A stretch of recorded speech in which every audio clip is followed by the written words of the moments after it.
Salut, c'est Geoffroy, bienvenue dans ma cuisine. Aujourd'hui, j'aimerais vous parler de la fermentation des légumes en bocaux. C'est une technique qui est très simple à mettre en place et qui comporte plein d'avantages. Pour être sûr de le faire comme il faut, j'ai acheté un petit livre sur la fermentation des légumes pour savoir comment on faisait avec les différents légumes, et il se trouve que c'est vraiment très simple de faire fermenter ces légumes, et ça comporte des avantages qui sont les suivants. En fait, quand on fait fermenter des légumes, ça augmente la teneur en vitamines qu'il y a dedans et la teneur en enzymes. C'est-à-dire qu'au cours de la fermentation, les enzymes et les bonnes bactéries vont coloniser les légumes et ça les rend bien plus digestes. En fait, il y a un gros avantage à long terme à consommer des aliments fermentés, c'est que ça va ensemencer notre flore intestinale en bonnes bactéries. Et il faut savoir qu'aujourd'hui, c'est vraiment un point fort pour votre système immunitaire de faire ça, puisque la flore intestinale elle est constamment agressée par des produits chimiques qui sont les médicaments, antibiotiques, le chlore qu'il y a dans l'eau, les pesticides. Et en fait, en plus de ça, on a une alimentation qui est quand même assez pauvre en ferments, parce que beaucoup des aliments sont dénaturés ou même stérilisés. Donc en fait, on mange des aliments qui sont très peu vivants, à part les légumes par exemple. Mais les légumes fermentés, ça va vraiment être rempli de bons ferments, en fait, d'enzymes qui vont aider votre flore intestinale à se diversifier et à lutter contre les organismes, les mauvaises bactéries qui viennent de l'extérieur. Et en fait, on sait aujourd'hui qu'il y a une relation entre une flore intestinale pauvre et par exemple l'intestin poreux ou l'irritabilité de l'intestin. Donc parfois des intolérances alimentaires, ça peut être étroitement lié avec la qualité de votre flore intestinale. Et on voit beaucoup aujourd'hui d'intolérances alimentaires à différents produits. Alors je ne vais pas rentrer dans le débat, est-ce que c'est bon, est-ce que c'est mauvais de consommer du lactose, du gluten, etc.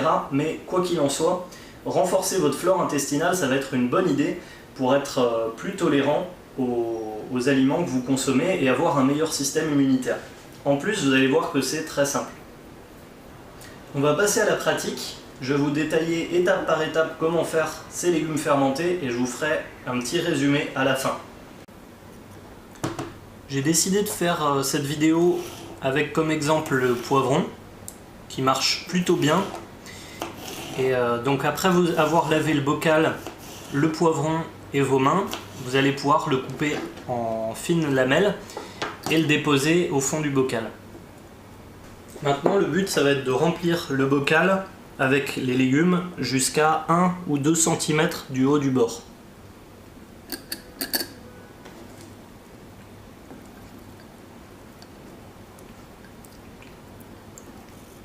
Moi, je décide de garder une bonne marge, comme vous le voyez, comme ça je pourrais être sûr de bien remplir de saumure à ras-bord et d'éviter qu'il y ait des légumes qui soient à la surface. Maintenant que les bocaux sont remplis avec les poivrons, on va préparer la saumure. Donc c'est simplement de l'eau salée. Et ici, pour les poivrons, pour la fermentation des poivrons, on a besoin d'une eau à 5% de sel. Donc c'est assez facile à faire, ça veut dire 5% de sel dans l'eau, ça veut dire 50 g de sel pour 1 litre d'eau. Moi je pense qu'un demi-litre va me suffire pour remplir les bocaux, donc dedans je vais mettre 25 g de sel. Pour ça, je vais prendre une cuillère à soupe, c'est à peu près 15 g de sel, et pour faire les 20 g, je vais rajouter 2 cuillères à café.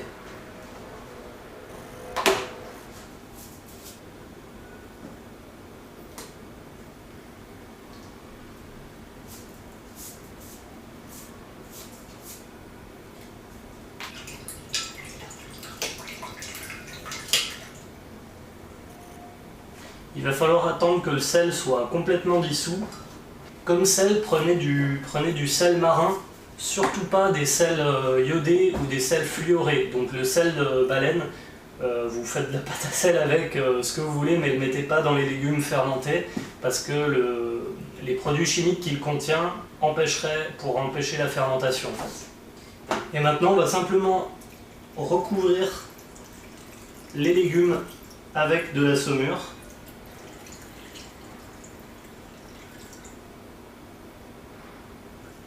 C'est presque terminé. Il y a un détail que j'aimerais préciser, c'est que chez moi l'eau n'est pas très bonne, donc j'utilise de l'eau minérale. Et je vous conseille de faire de même si l'eau de votre ville n'est pas très bonne. Ensuite, pour terminer, le but, pour que la fermentation se fasse bien, il faut que les légumes soient maintenus sous la surface de l'eau. Donc moi j'utilise d'autres bocaux remplis d'eau que je pose simplement sur les légumes, et ça marche très bien, ça permet de les maintenir immergés.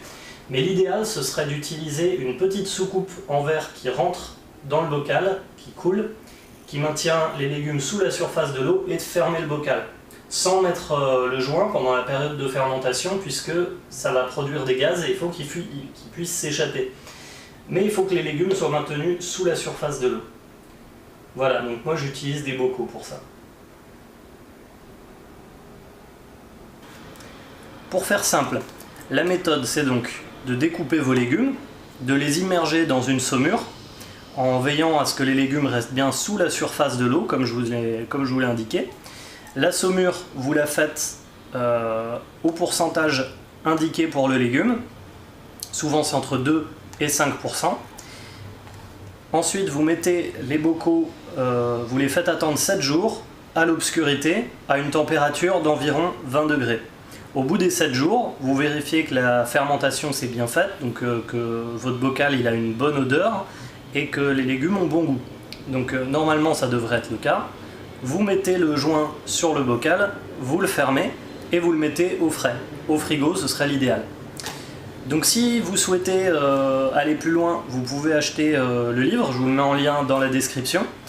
Et si vous voulez démarrer, on va dire, en toute simplicité, je vous mets quelques légumes que vous pouvez faire fermenter dans la description et les pourcentages de sel correspondants.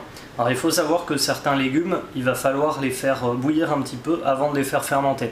C'est le cas pour les haricots verts notamment, mais la plupart se font crus. Voilà, j'espère que ça vous a plu, je vous souhaite une bonne journée et à bientôt dans une prochaine vidéo.